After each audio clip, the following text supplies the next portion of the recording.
આપણે આજે એવી સ્ટોરી વિશે વાત કરવાના છીએ કે તમે સાંભળીને ચોંકી જશો. દોસ્તો, મારું નામ આયશા છે અને હું પરિણીત છું. મારી ઉંમર 30 વર્ષની છે અને હું દેખાવમાં થોડી ભરાવદાર શરીરવાળી છું. આ કારણે મારો 20 વર્ષનો ભત્રીજો મારી દુકાનનો દીવાનો થઈ ગયો છે.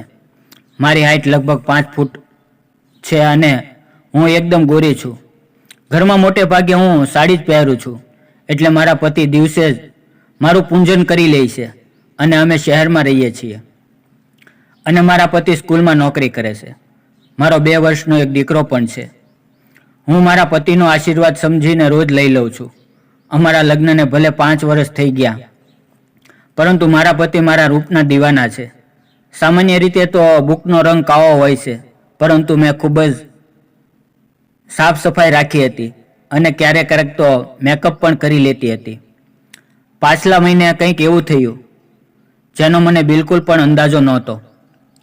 સાંજે મારો પતિ અનવર ઘરે આવી રહ્યો હતો. તેમના કોઈ મિત્રની લગ્નની પાર્ટી હતી, એટલે તેણે દોસ્તો સાથે દારૂ પણ પીધો અને જ્યારે તે બાઇક ઉપર ઘરે આવી રહ્યા હતા તો આવતા આવતા તેમનું એક્સિડન્ટ થઈ ગયું, જેમાં તેનો એક પગ ફ્રેક્ચર થઈ ગયો અને પગનું હાડકું તૂટી ગયું. ડૉક્ટરે કહ્યું કે આને ઠીક થવામાં કમસે કમ 8 મહિના લાગશે. એક્સિડન્ટ થવાથી અનવરના એક ખાસ મિત્રને ખબર પડી, એટલે તે તેમની પત્ની અને તેના પુત્ર સોહેલ તેમની ખબર કાઢવા આવ્યા.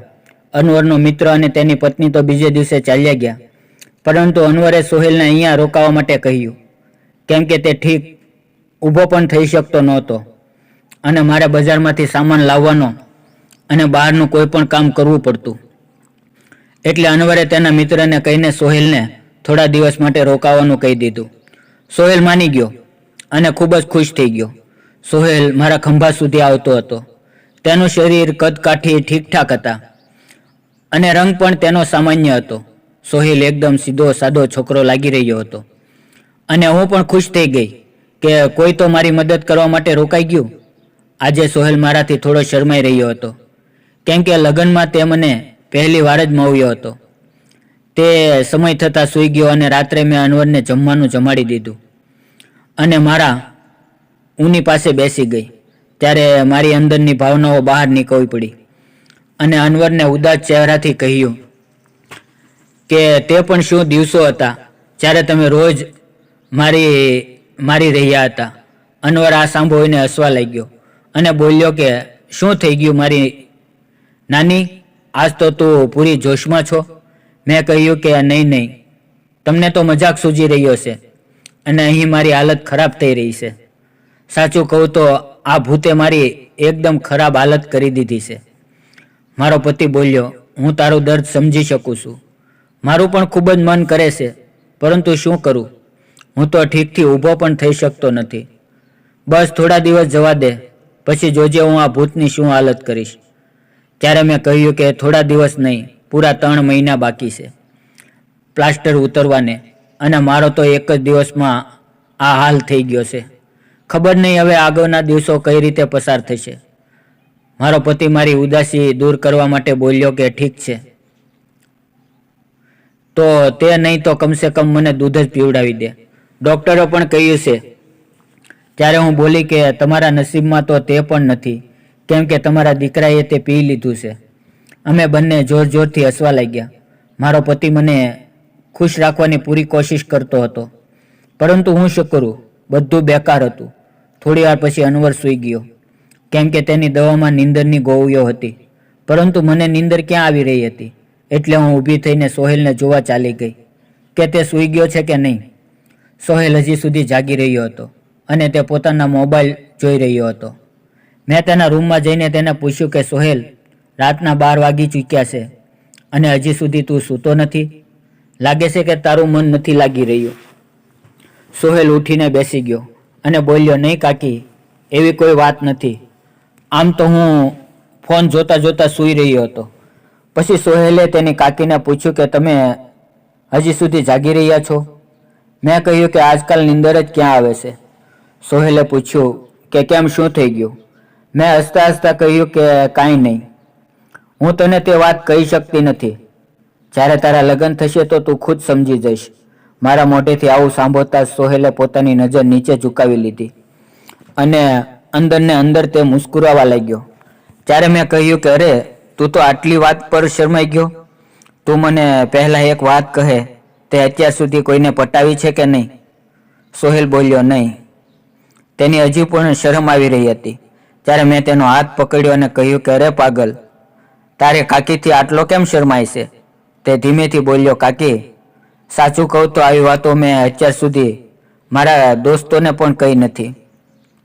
તો મેં કહ્યું કે તું મને તારો દોસ્ત જ સમજ, કેમ કે મને આવી બધી વાતો કરવામાં ખૂબ જ મજા આવે છે. સોહેલે કહ્યું કે કાકી એક હતી, પરંતુ અત્યારે તેને મારી સાથે ફ્રેન્ડશિપ તોડી નાખી છે. મેં તેને કહ્યું કે તે તેની મોજ તો કરી હશે ને? તો સોહેલ બોલ્યો કે નહીં કાકી, સાચું કહું તો મેં તેને તો એવી રીતે હાથ પણ લગાવ્યો નહોતો. તો મેં કહ્યું કે તું તો એકદમ શરીફ અને ભોળો છે, કાંઈ વાંધો નહીં.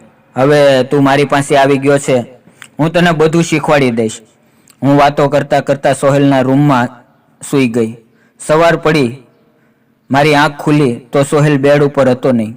તે મને બહાર દરવાજા પર પાસે ઊભા જોઈ રહ્યો હતો. મારા ઉઠતા સોહેલ મને ગુડ મોર્નિંગ બોલ્યો. મેં પૂછ્યું શું જોઈ રહ્યો છો? તો તે બોલ્યો, કાકી તમે ખૂબ જ સુંદર લાગી રહ્યા છો. અચ્છા, તો હવે તું સવારે ખૂબસૂરતીનો નજારો લઈ રહ્યો છે અને રાત્રે તો ખૂબ જ શરમાઈ રહ્યો હતો? સોહેલ મુસ્કુરાઈને પૂછવા લાગ્યો, કાકી તમને ખોટું ન માનો તો એક તમને વાત પૂછી શકું? મેં કહ્યું, અરે પાગલ, મને ભલે તારી વાતનું શું કામ ખોટું લાગે? જે પણ પૂછવું હોય તે પૂછી શકાશો. સોહેલ મને કહેવા લાગ્યો કે કાકી સાચું કહેજો, તમે જે આ 2.5 કિલોનો વજન પોતાની ઉપર લઈને ફરો છો તે તમને ભાર નથી લાગતો? તેમની આ વાત સાંભળીને મને હસવાનું આવી ગયું. તેના પછી સોહેલ મારી સાથે એકદમ ભળી ગયો અને તે હવે મારાથી શરમાતો નથી. હું પણ હવે ખૂબ જ ખુશ રહેવા લાગી, કેમ કે મારો પણ સમય સારી રીતે પસાર થવા લાગ્યો. સોહેલને આવ્યાને 15 દિવસ થઈ ચૂક્યા હતા અને તે હવે મારી સાથે એકદમ ભળી ગયો હતો. તે બહારના બધા કામ કરી લેતો, બજારથી સામાન પણ લાવી દેતો, તેના કાકાની પણ મદદ કરતો. મારી તે ખૂબ જ સેવા કરવા લાગ્યો હતો. સાંજે મારું માથું પણ દબાવી દેતો અને ક્યારેક ક્યારેક મારી કમરની માલિશ પણ કરી દેતો. પરંતુ મારી લાલચ તો દિવસે ને દિવસે વધતી જતી. મારી લાલચ પૂરી કરવા વાળું કોઈ નહોતું અને દિવસ પસાર થઈ રહ્યા હતા અને મારા પતિની હાલત પણ એવી જ હતી. હવે મારી બરદાશ્ત કરવાની સીમાથી બહાર થઈ ગયું હતું. મેં વિચાર્યું કે હવે તો સોહેલ જ છે જે મારી પ્યાસ બુજાવી શકે છે. મારા પાડોશમાં પણ 2 છોકરા રહેતા હતા જે ભણતા હતા. તે પણ મારી ઉપર ફોકસ કરતા હતા. જ્યારે પણ હું અગાશી ઉપર મારા વાવ સૂકવવા કે કપડાં સૂકવવા જાતી તો તે લોકો મને ઘૂરતા રહેતા. મને એમ હતું કે તે બંનેમાંથી કોઈ એકને હું સેટ કરી લઉં, જેથી કરીને થોડા સમય માટે મારું કામ ચાલી જાય. પરંતુ પછી મેં વિચાર્યું કે હું ઘરની ઇજ્જત છું અને કાલ સવારે આ બેમાંથી કોઈ એક મને અથવા તો મારા પતિને બદનામ કરે તો? એટલે મેં તેને ભાવ આપ્યો નહીં, પરંતુ સોહેલ તો ઘરનો જ છે. એટલે મેં વિચાર્યું કે સોહેલ જ મારું કામ કરી શકે છે. આજે મેં એકદમ પાક્કો પ્લાન બનાવી લીધો હતો અને આજે તો હું સોહેલને ફસાવવાની તૈયારી કરી રહી હતી.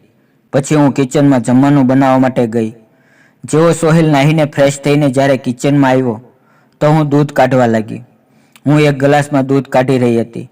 મારો દીકરો અત્યારે નાનીના ઘરે ગયો હતો, કેમ કે ઘરમાં તેને સંભાળવા વાળું કોઈ નહોતું, એટલે એક્સ્ટ્રા દૂધ મારે કાઢવું પડતું અને ઘરમાં મારા પતિ અને સોહેલની સિવાય બીજું કોઈ હતું નહીં, એટલે મને પણ ડર નહોતો.